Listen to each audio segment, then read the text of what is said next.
कहानी है रामपुर गांव की, जहां के मर्द महिलाओं को हमेशा नीचा दिखाने की कोशिश में रहते।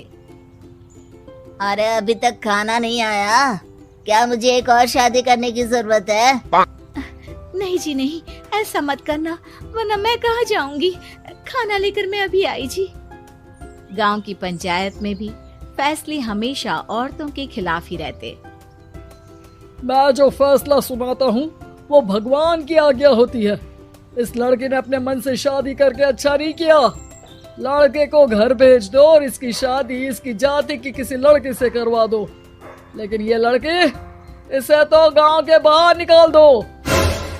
नहीं नहीं जमींदार साहब, ये क्या बोल रहे हैं? ऐसा नहीं हो सकता।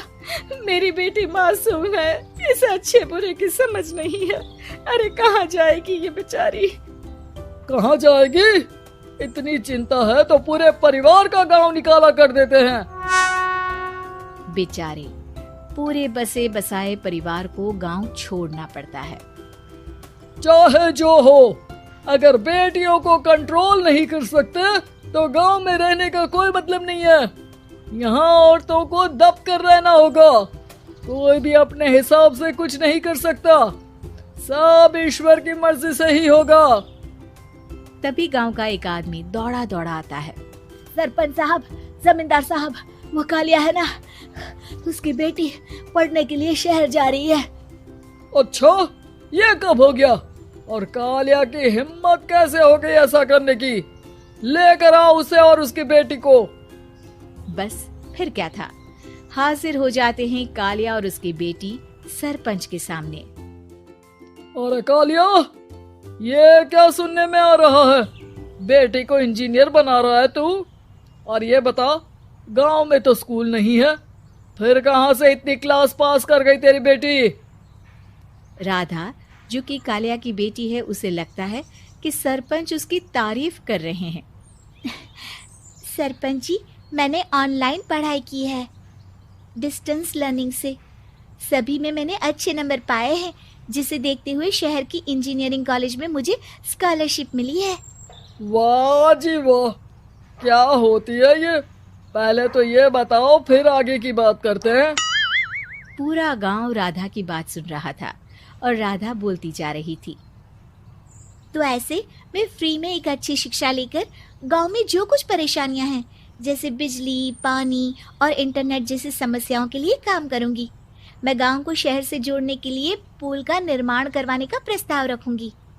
मुझे पूरी उम्मीद है कि जल्द ही हमारा गांव भी तरक्की की राह पर चल पड़ेगा। राधा की बात सुनकर सारे गांव वाले ताली बजाने लगते हैं। सरपंच को समझ नहीं आता कि वो क्या करे।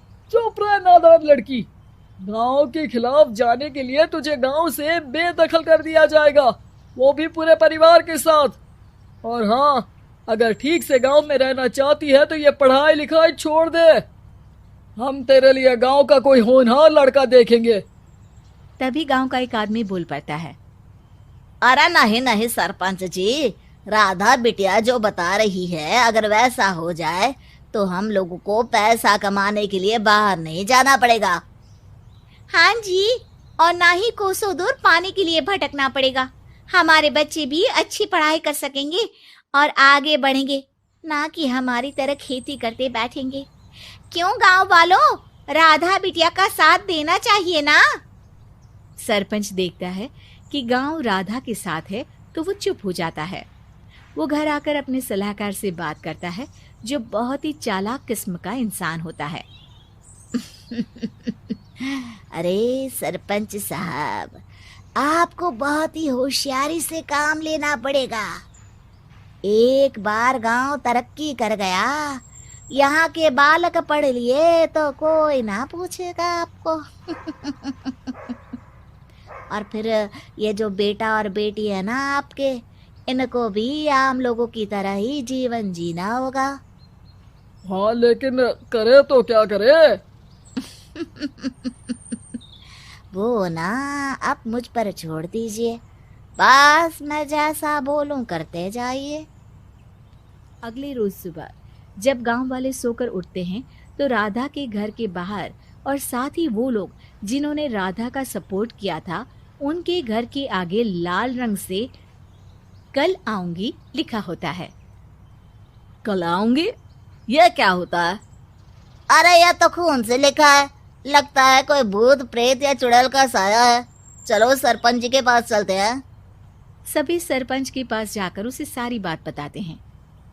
अरे ये तो बड़ी मुश्किल की बात है। चलो मैं एक बाबा को जानता हूँ, उन्हें बुला लेता हूँ। सरपंच बाबा को लेकर गांव के घर के बाहर जाता है। ओहो, तो ये वो चुड़ैल है जो उन लोगों को निशाना बनाते हैं जो गांव को बदलने का सपना देखते हैं। वो गांव को ऐसे ही संपन्न देखना चाहती है। वो नहीं चाहती कि कोई बाहरी यहाँ का कायाकल्प करे। क्या तुम लोगों में से किसी ने गांव को बदलने की सोच रखी है? तभी राधा की माँ रोते रोते आती है।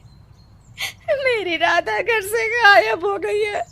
अरे कोई तो बचाओ, मेरी बच्ची कहाँ गई?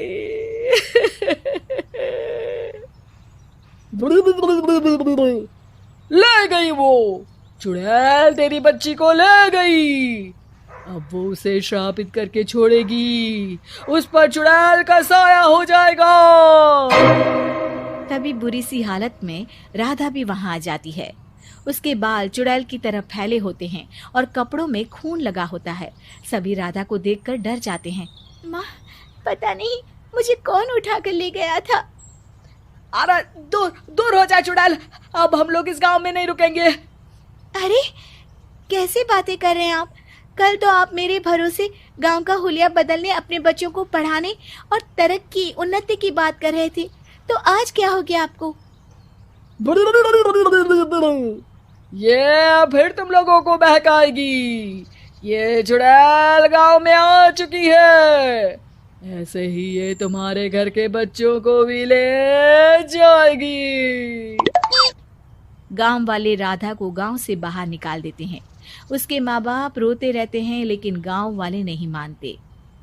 मैं भी अपनी बहन के साथ गांव के बाहर रहूंगा, लेकिन वो पढ़ाई नहीं छोड़ेगी। वहीं सरपंच के घर पर सलाहकार कहता है। देखा, सांप भी मर गया और लाठी भी नहीं टूटी। लेकिन अगले ही दिन सरपंच के घर के बाहर भी वही शब्द लिखे होते हैं। और फिर सरपंच की बीवी कहती है, हमारी बेटी को किसी ने अगवा कर लिया है। तभी राधा का भाई वहां आ जाता है। अरे गांव वालों, मैंने सरपंच जी की बेटी को देखा था। वो चुड़ैल उसे उठाकर ले जा रही थी। अरे क्या मजाक कर रहे हो? नहीं नहीं सरपंच जी, आप नहीं जानते। वो चुड़ैल अब आपकी बेटी में आ जाएगी, जैसे राधा के अंदर आ गई थी। तभी सरपंच की बेटी वैसी ही हालत में वहां आती है जैसे राधा आई थी। पापा, पता नहीं कैसे मैं गायब हो गई थी। चुड़ैल, इसके अंदर भी चुड़ैल का साया है, मारो इसे। अरे नहीं नहीं, इसे भी राधा के पास गांव के बाहर ही भेज दो। अरे चुप रहो, मेरी बेटी कहीं नहीं जाएगी और चुड़ैल वुड़ैल कुछ नहीं होता है। अरे कैसे बात कर रहे हो सरपंच जी? आप तो बोल रहे थे कि आपका फैसला भगवान का ज्ञान होता है, तो अपने पर बात आई तो अब आप ऐसे बोल रहे हैं। अरे ना ना ना, आपको अपनी बेटी को त्यागना ही होगा। अरे बुलाओ बाबा को। राधा का भाई बाबा को ले आता है, जिसे अब गांव वालों के डर के कारण सच बोलना पड़ता है। मैं कोई बाबा नहीं हूँ, मैं तो मोची था। ये सलाहकार महोदय ने मुझे कहा था एक्टिंग करने को। अब वो मुझे पैसे देने वाले हैं। अब मुझे माफ कर दो। गलती हो गई, मुझे माफ कर दो। तभी वहां राधा आ जाती है। देखा सरपंच जी, जब गांव के बच्चे साक्षर होंगे तो आप जैसे लोगों की चालाकी नहीं चलेगी।